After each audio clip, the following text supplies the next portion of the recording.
Buenos días a todos. Para comenzar, quiero saludar a todos los empresarios aquí presentes en su día y agradecerles por haber apostado y seguir apostando por el país. Producir en un país con tantos problemas crónicos como el nuestro es sin duda una tarea digna de reconocimiento. También agradecerle al presidente de la Unión Industrial Argentina, doctor Daniel Funes de Rioja, por invitarme a disertar ante todos ustedes en esta jornada tan importante. Quiero aprovechar esta oportunidad para desmentir dos grandes mitos que durante décadas fueron utilizados por la política para meter la mano hasta el codo en el sector industrial y enriquecerse a costa de todos los que producen. Mitos que para perjuicio de todos los argentinos fueron tan exitosos que se convirtieron en dogmas en el debate público. El primero es el que tacha de incompatible el desarrollo industrial en simultáneo con el de los sectores primarios de la economía. Tal como ya he dicho en otra oportunidad, durante 100 años la política nos vendió el cuento de que para tener una economía pujante el desarrollo industrial debía darse pisoteando los sectores dinámicos y exportadores, en especial al campo. Pero esto no siempre fue así, y a las pruebas me remito, porque el periodo de mayor expansión industrial de la historia argentina fue precisamente durante el modelo agroexportador, y no, como dicen algunos, con el modelo fracasado de sustitución de importaciones con patrocinio estatal. Fue el desarrollo económico generado por el sector privado el origen de nuestra primera industrialización.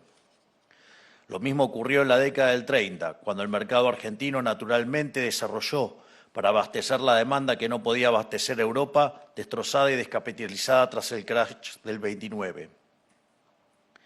Pero en algún momento, promediando la mitad del siglo pasado, la política decidió que para que el país se desarrollara se tenía que producir todo acá, y empezó a arbitrar con mano férrea la relación entre los distintos sectores de la economía, robándole a uno para darles a otros. La justicia social.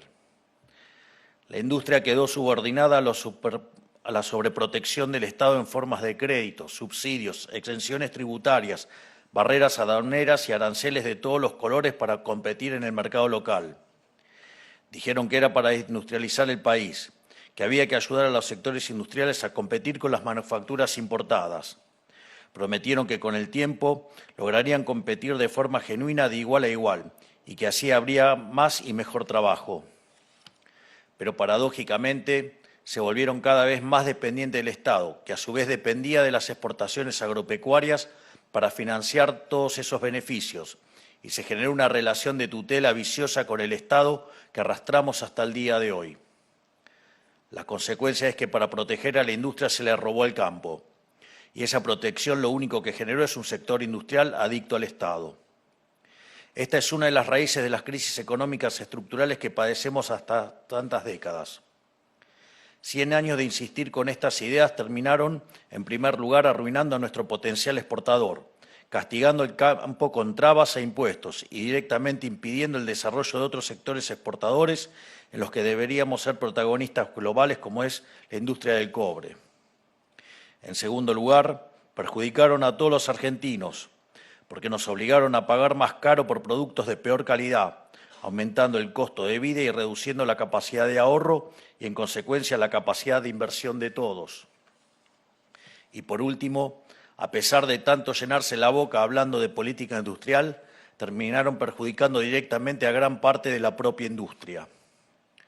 Porque detrás de todo de esos supuestos buenos deseos que justificaron alquimias y experimentos, que resultaron en 113 años de déficit fiscal de los últimos 123, en restringir la compra y venta libre de divisas, en pisar el tipo de cambio, en pisar tarifas y destrozar los precios relativos de la economía y en haber sido, junto con la dictadura de Maduro, los únicos países de la región con más de 20 puntos de inflación interanual los últimos 15 años seguidos. ¿Quién puede ganar en un país así? Nadie. Y los resultados están a la vista. La Argentina tiene prácticamente la misma cantidad de empleo formal privado que hace 15 años. En definitiva, a ningún sector le puede ir bien si al conjunto de la sociedad le va mal. Bueno, salvo quizás a la casta política, ¿no? Lo que es peor, tanta miseria le terminó imponiendo un modelo de negocio distinto a muchos sectores.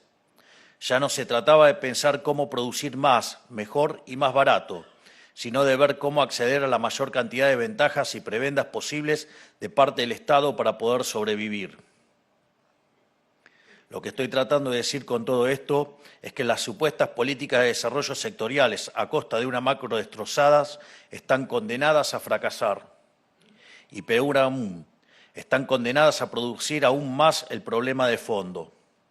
Este punto es central que se entienda, tanto por ustedes que están en la trinchera como por los analistas económicos que viven de opinar o pedir un plan de desarrollo.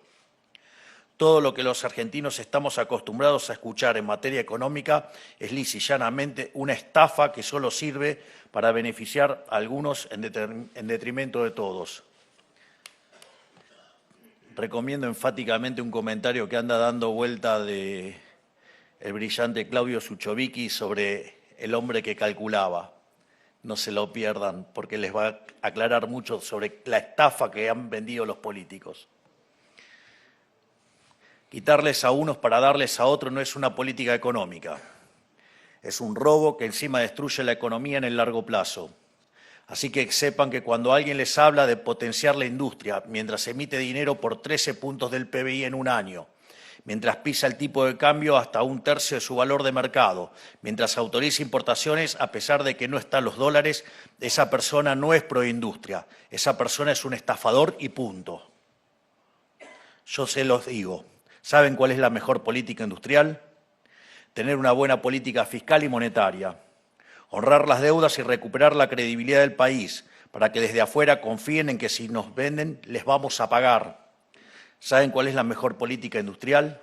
Terminar con la inflación, recuperar el cálculo económico y devolverle a los argentinos los dones de la estabilidad. Devolverle el futuro a los argentinos de a pie, la posibilidad de mirar hacia adelante y de planificar, de ahorrar y ser dueños de sus propias decisiones económicas. Esa es la mejor política industrial. Piensen, ¿cómo prefieren que sean sus compradores? ¿Familias con capacidad de ahorro que progresan y que cada vez pueden comprar más y mejor? ¿O familias empobrecidas que tienen que adelantar consumo comprando lo primero que encuentren en 24 cuotas porque estoquearse en bienes es más rendidor que ahorrar en moneda? Solo si el conjunto de la sociedad le va bien, le puede ir bien a la industria de forma sostenible. Además, ustedes saben que para quienes llevan adelante una empresa, estabilidad significa libertad. ¿O acaso la contabilidad permanente de un régimen de inflación alta e inestable no es una cárcel? Es un desperdicio de energía infernal. Esa energía que hoy gastan en sortear el obstáculo de inestabilidad, mañana lo van a poder invertir en pensar cómo vender un mejor producto a mejor precio. Si el valor de una compañía se mide de acuerdo al valor presente de los flujos futuros de esa empresa, la estabilidad es condición sine qua non para que su empresa valga algo. No hay valor sin estabilidad, no hay ganancia sin estabilidad, no hay crecimiento sin estabilidad. Les dije que quería desarmar dos mitos. El segundo es el peor de todos y es adyacente al mito anterior, el mito de que la libertad en la economía es perniciosa para el desarrollo industrial. Ningún país quebró por abrirse al comercio internacional. Todo lo que lo hicieron progresaron, de hecho. ¿A quién se le puede ocurrir de semejante disparate? Y lo único que es pernicioso para el desarrollo industrial es tener un Estado elefantiásico montado a sus espaldas. Esta administración está empecinada en reducir el costo argentino en la totalidad de la vida económica nacional, para así mejorar la competitividad de todos los sectores productivos. Vinimos a achicar el Estado para agrandar el bolsillo a ustedes. Ya que hablamos de mitos, el costo argentino es como un monstruo mitológico de muchas cabezas. La primera de ellas es el costo financiero, o sea, la capacidad que tienen los actores de la economía para acceder a crédito barato. ¿Saben cuál es el principal factor de incidencia en el costo financiero? El riesgo país. Ese riesgo país que se ubicaba en el orden de los 2.400 puntos el día del balotaje y hoy se ubica en el orden de los 1.400 puntos, gracias al trabajo apoteósico que está realizando Toto Caputo, Santiago Bausili, el gigante de Pablo Quirno y todo su equipo. Quienes, por cierto, el viernes pasado lanzaron un canal propio online donde comentan sobre el camino económico del país y sus objetivos, por si a alguien le interesa ir a las fuentes y dejar de depender de la información inventada por periodistas ensobrados. En en ese mismo riesgo país que sube cada vez que los degenerados fiscales del Congreso pasan leyes impagables sin decir de dónde quieren sacar la plata. Lo primero que hicimos al asumir y contra la opinión de los econochantas fue arbitrar las tasas de interés local con la tasa de interés internacional ajustada por riesgo, que obviamente ello implicaba, dado el salto devaluatorio, implicaba una tasa de interés real negativa en pesos y que fue lo que permitió a su vez la licuación y el desarmado de los pasivos remunerados, que dicho sea de paso, respecto a la hazaña fiscal que hemos hecho, ¿no? Porque nosotros heredamos 15 puntos de déficit fiscal consolidado entre Tesoro y Banco Central. Nos decían que hacer un ajuste de un punto del PBI en el Tesoro era imposible. Cuando dijimos que íbamos a alcanzar el déficit cero en el primer año, nos dijeron que era imposible. Y ese conjunto de gigantes que están en el Ministerio de Economía lo lograron en un mes. Vaya que sí tienen mérito. Pero como eso no alcanzaba y había 10 puntos más que resolver en el Banco Central, un tema del que nadie hablaba y que parecía también imposible de resolverse, lo resolvimos en 7 meses. Es decir, en 113 años de los últimos 123 siempre tuvimos déficit. Los 10 que tuvimos superávit fue porque estábamos en default. Eso que nadie logró entonces en 123 años, que es un superávit fiscal robusto y de verdad, nosotros lo alcanzamos en el primer mes. Y algo que no tenía ningún tipo de viso de solución, que era el problema de los pasivos remunerados y que todos creían que iba a terminar en una expropiación o en una hiperinflación, lo resolvimos a mercado en 7 meses. Vaya que eso sí es tener gestión. Naturalmente, esto hizo que los bancos tuvieran que volver a trabajar de bancos y prestar capital a personas y empresas, en lugar de colocar su capital en el Banco Central, inflacionando aún más la emisión de moneda para cobrar el interés. Así volvieron los créditos de todo tipo, incluyendo los hipotecarios, generando un boom en el sector inmobiliario sin precedentes. Hace un año pensar pedir capital prestado a 30 años parecía una locura. Y hoy, en la nueva Argentina, es una realidad. Es decir, cuando arrancamos el gobierno, hablábamos de la hiperinflación. Hoy hablamos de créditos hipotecarios a 30 años y sobre el retorno del crédito. Parece mentira todo lo que hicimos en tan poco tiempo. La segunda cabeza de este monstruo, que es el costo argentino, es el costo laboral. No hay empresa que pueda competir en el mundo con estos costos laborales que se desprenden de regulaciones vetustas que supuestamente pretenden proteger a los trabajadores, pero lo único que hacen es destruir el trabajo. A ver si se entiende de una vez, hay una sola forma sostenible de que los trabajadores estén cada día mejor. Un Estado que proteja el valor de su dinero y un sector pujante que demande trabajo. No importa cuántas regulaciones quieran inventarse para proteger a los trabajadores. Cualquier regulación que atente contra el valor de la moneda y contra la capacidad del sector privado de generar riqueza, lo único que genera es más pobreza. Hay que entenderlo de una vez. Las leyes laborales en Argentina son al trabajador lo mismo que la fracasada ley de alquileres a los inquilinos. Todavía recuerdo todas las críticas que nos hicieron cuando desregulamos el mercado de alquileres. Pero nadie dice de todos esos econochantas de cómo explotó la oferta de propiedades ofrecidas y cómo, en términos relativos, el precio de los alquileres se terminó cayendo estrepitosamente. ¿Será que les cuesta asimilar o entender o aceptar lo poderoso que es el mercado? La tercera cabeza del monstruo es medio engañosa, ya que es difícil de cuantificar, porque es el costo invisible del Estado, la burocracia.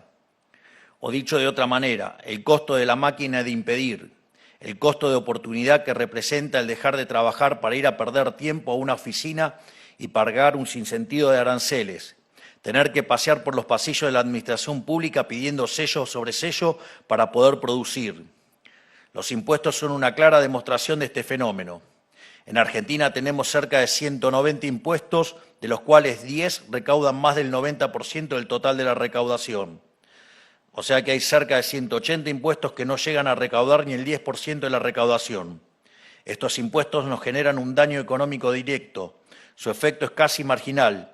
Sin embargo, generan trabas, demoras, trámites y un sinfín de procedimientos que entorpecen la actividad económica en un país donde ganar dinero ya es una tarea imposible. Ni que hablar de los kioscos que esto implica, ¿no? Por eso es tan importante la tarea que está llevando adelante el coloso Federico Sturzenegger, desmantelando todo tipo de regulaciones. Desde el minuto cero estamos desregulando lo que podemos, sabiendo que el camino está lleno de pozos y piedras. Sin ir más lejos, la semana pasada anunciamos la eliminación de trabas burocráticas para la importación de acero, aluminio y materiales de construcción. Y venimos de eliminar burocracia relacionada a la industria del plástico y de los hilados sintéticos. Estamos simplificando los trámites de exportación como el régimen de admisión temporaria y el repostock. Eliminamos todos los controles discrecionales para importar, entre los que se encontraba el sistema CIRA, que era un mecanismo explotado por la gestión anterior para cobrar coimas a importadores. En la nueva Argentina ya nadie tiene que rendirle pleitesía a ningún burócrata para importar algo. Y todo esto lo hacemos en pos de seguir mejorando la competitividad de nuestra economía, porque el que produce debe enfocarse en producir y así capitalizar al máximo su tiempo para luego poder disponer del fruto de su trabajo como se le antoje. La cuarta cabeza es la más grotesca de todas, porque representa el costo directo, los impuestos, o sea, la incidencia del Estado en el precio de los bienes y servicios. Esta mañana bajamos 10 puntos del nefasto impuesto país, un impuesto que fue creado por el kirchnerismo bajo la excusa de que sería temporal y sin embargo se cansaron de prorrogarlo sistemáticamente. Es interesante porque muchas veces en la Argentina se han creado impuestos, se ha dicho que eran transitorios y después nunca se bajaron. Bienvenidos al momento histórico de que una administración dijo que lo creaba de manera transitoria y hoy se está poniendo en la realidad que se hizo esa baja. Es la primera vez en la historia. Y no solo eso, sino que en el mes de diciembre se termina con el nefasto impuesto país.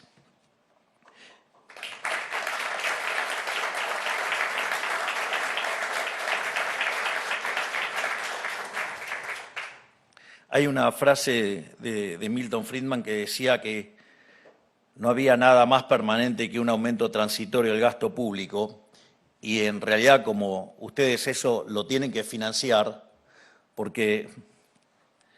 esta es interesante. Ahí voy a citar a un economista que no me resulta simpático, pero no, o sea, que no suscribo a todas las cosas que dice, pero esta frase es interesante. Lo que decía Keynes es que todo gasto público siempre se paga.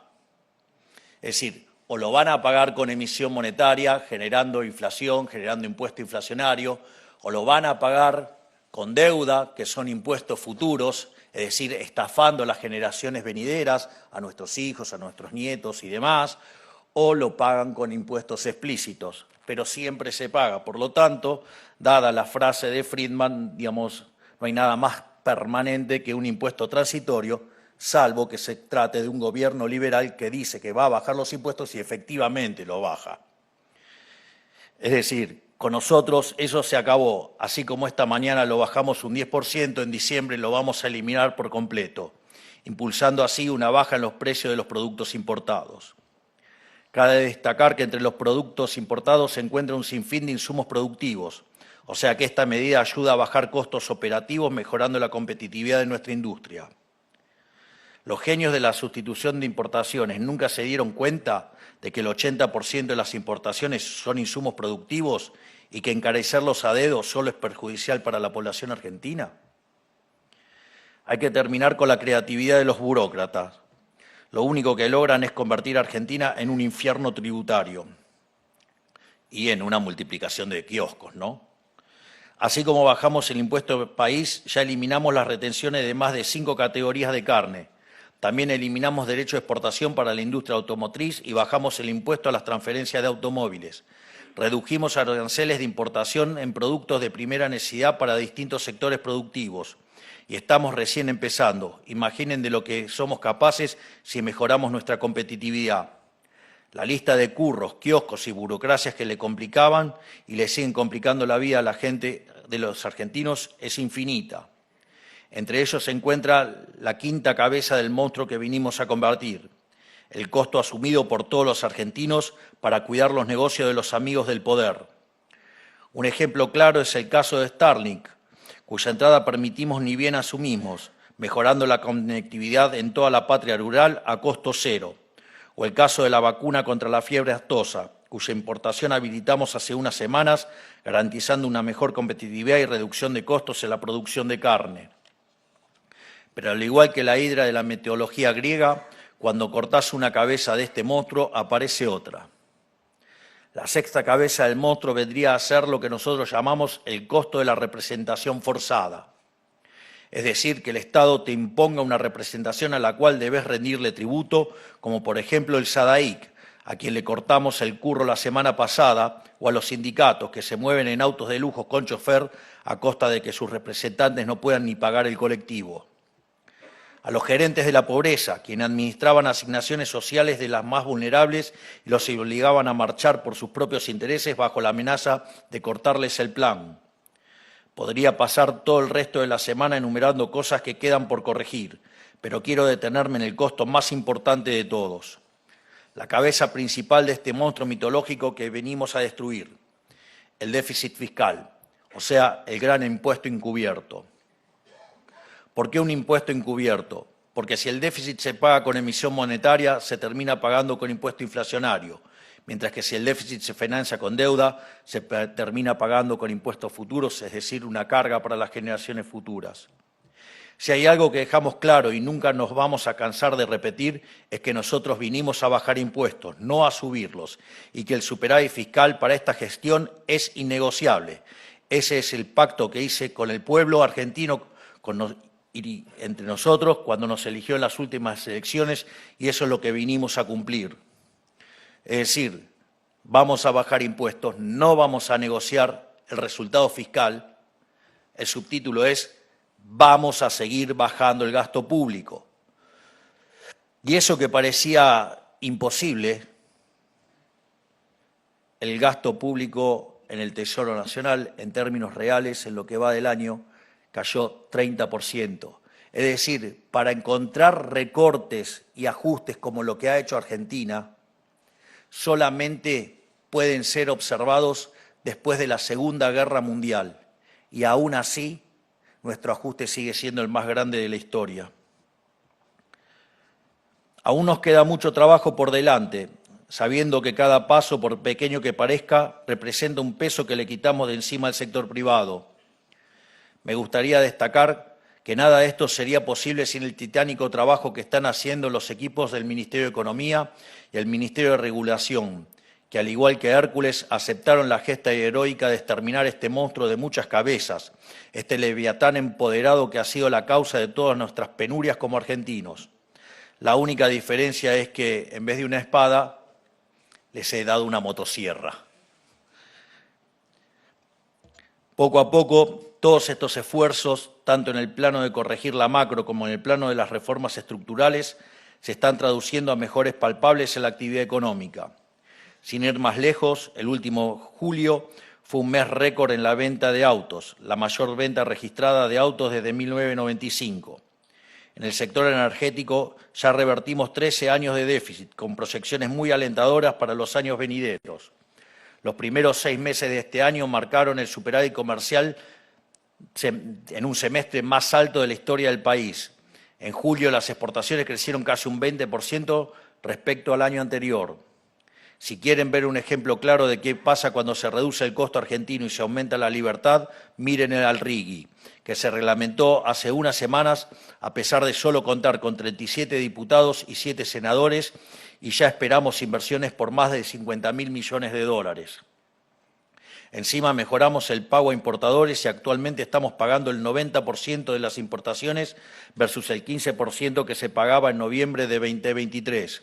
O sea, en 8 meses solucionamos un problema de deuda comercial récord sin precedentes mundiales. Podríamos hasta decir que salvamos al sector. Y aún al día de hoy, y con tantos anuncios positivos a cuestas, tenemos que escuchar a algunos degenerados fiscales hablar de industricidio. Todo esto no es ni más ni menos que el esqueleto de la reforma económica más ambiciosa de la historia democrática y sus consecuencias más incipientes, pero le aseguro que aún hay mucho más por venir. Recuerden que la reforma estructural más grande de la historia fue la que hizo Menem a inicio de los 90. La que nosotros pasamos con el RIGI más el DNU es 8 veces más grande que la que hizo Menem. Y eso lo hicimos con el 15% de la Cámara de Diputados, con el 10% de la Cámara de Senadores. Vengan a decirme si eso no es gestión política. ¡Qué muñeca, francos!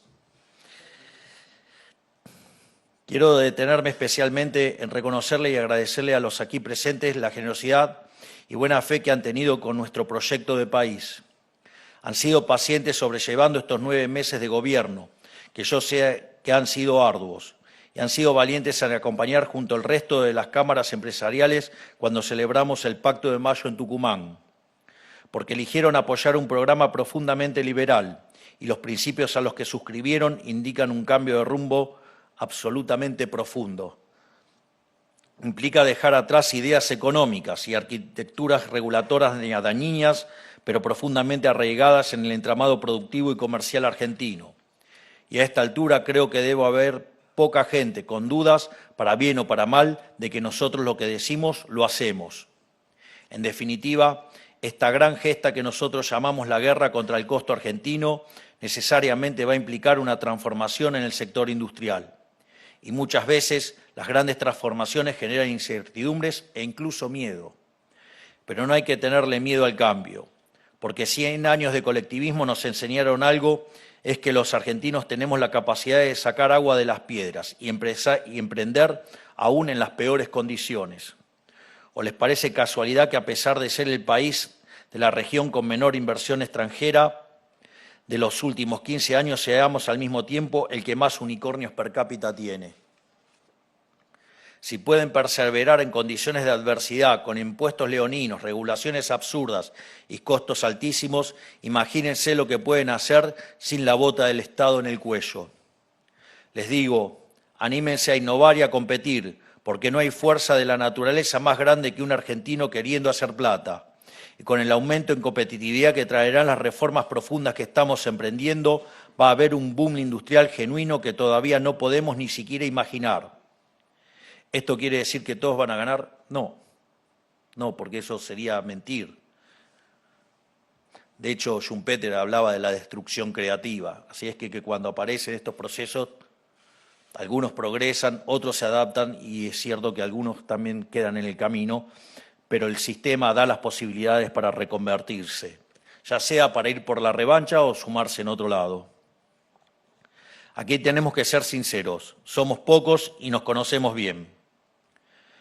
Muchos han disfrutado por demasiado tiempo del beneplácito que el conjunto de los argentinos les dio en subsidios, exenciones y aranceles a la competencia.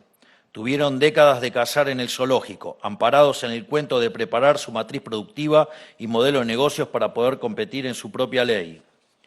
Muchachos, si no alcanzó con eso, ¿cuánto más se le puede exigir al conjunto de los argentinos, que al final del día es el que paga con el sudor de su frente por esos privilegios? El cambio para muchos va a implicar, como decía el presidente Menem, aprender a andar en bicicleta sin rueditas.